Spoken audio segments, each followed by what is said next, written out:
오늘은 시편 51편 10에서 19절의 말씀으로 회개 가운데 임하는 주님의 공의와 사랑이라는 제목으로 말씀을 나누겠습니다.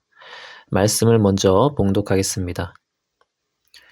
아, 하나님, 내 속에 깨끗한 마음을 창조하여 주시고 내 속을 견고한 심령으로 새롭게 하여 주십시오. 주님 앞에서 나를 쫓아내지 마시며 주님의 성령을 나에게서 거두어 가지 말아 주십시오. 주님께서 베푸시는 구원의 기쁨을 내게 회복시켜 주시고 내가 지탱할 수 있도록 내게 자발적인 마음을 주십시오. 반역하는 죄인들에게 내가 주님의 길을 가르치게 하여 주십시오. 죄인들이 주님께로 돌아올 것입니다. 하나님, 나를 구원하시는 하나님, 내가 살인죄를 짓지 않게 지켜 주십시오. 내 혀가 주님의 의로우심을 소리 높여 외칠 것입니다. 주님, 내 입술을 열어 주십시오. 주님을 찬양하는 노래를 내 입술로 전파렵니다. 주님은 재물을 반기지 않으시며 내가 번제를 드리더라도 기뻐하지 않으십니다. 하나님께서 원하시는 재물은 찢겨진 심령입니다. 오 하나님, 주님은 찢겨지고 짓밟힌 마음을 멸시하지 않으십니다. 주님의 은혜로 시온을 잘 돌보아 주시고 예루살렘 성벽을 견고히 세워 주십시오.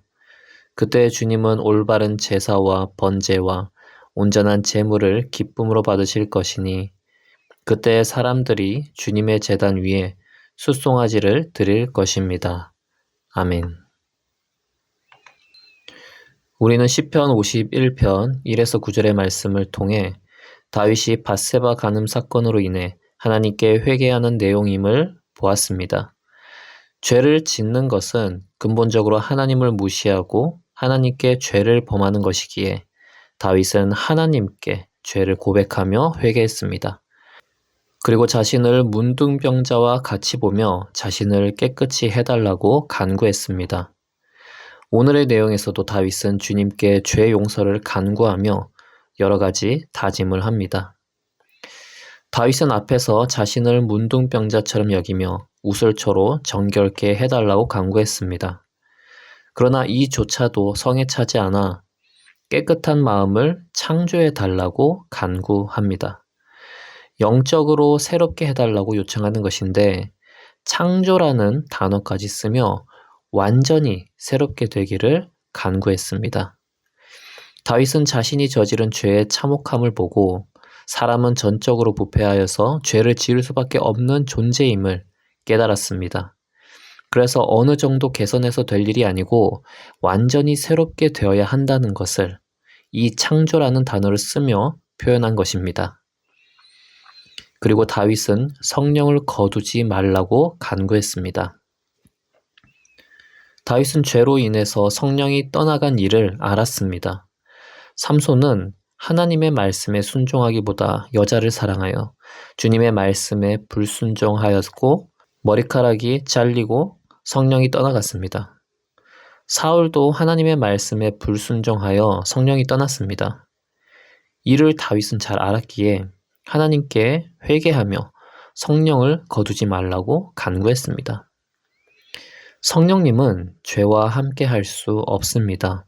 그런데 성령님께서는 구약시대와 신약시대에 사람에게 머무는 경향이 다릅니다. 구약시대에는 성령이 사람에게서 머물기도 하고 떠나기도 했습니다. 죄를 지으면 성령이 떠났습니다. 그러나 신약시대에는 한번 사람에게 성령이 머물면 떠나지 않습니다. 이를 성령의 내주라고 합니다. 다만 성령의 역사가 충만하게 일어나기도 하고 약화되기도 합니다. 죄로 인해서 성령은 우리 안에서 근심하시고 그러면 성령의 역사가 소멸된 것처럼 아주 약화되기도 합니다. 이런 상태가 되면 성도는 비참해집니다. 성령의 보호를 받지 못하고 의를 행할 능력이 없어지기 때문입니다. 그렇기에 깊은 회개를 통해서 성령의 도우심을 구해야 합니다. 이와 같이 성령은 죄를 미워하시기에 우리는 죄를 멀리해야 성령의 보호하심을 누리고 성령의 충만함으로 기쁨을 누릴 수 있습니다. 이처럼 다윗은 하나님께 죄의 용서를 간구했습니다. 그리고 그 은혜가 임하면 자신이 어떤 것을 할지 주님께 고백했습니다. 첫 번째로 다윗은 반역하는 죄인들에게 주님의 길을 전하겠다고 말합니다. 죄 용서를 받고 은혜를 입은 사람은 영적인 기쁨이 있습니다. 다윗은 자신의 죄가 해결되면 그 감사와 기쁨으로 하나님을 반역하는 다른 죄인들에게 하나님께서 죄를 용서하신 분이라는 그 은혜를 전하겠다고 말하고 있는 것입니다. 사람은 자신이 죄인이라는 것을 깨닫게 되면 자신의 죄를 해결하고 싶어 합니다. 그러나 해결할 방도를 몰라서 엉뚱한 곳을, 엉뚱한 방법을 찾아다닙니다. 봉사로 아니면은 고행으로 죄를 해결하려고 합니다. 그렇게 소망을 찾지 못한 자들에게 천지를 창조하신 하나님이 우리의 죄를 사해 주시고 구원하심을 전하면 이를 받아들이고 기뻐하게 됩니다. 그러면 구원받은 자는 또 구원의 기쁨으로 다른 사람에게 복음을 전하게 되는 것입니다. 둘째로 다윗은 주님의 의로움을 높일 것이고 주님을 찬양할 것이라고 했습니다. 상한 마음으로 죄에 대해 깊이 통회하는 자에게 주님께서 용서를 베푸시면 주님의 공의와 사랑을 모두 경험하게 됩니다. 죄를 미워하시는 공의, 그리고 또 죄를 고백하는 자에게 용서를 베푸는 그 사랑을 경험을 하게 되는 것입니다.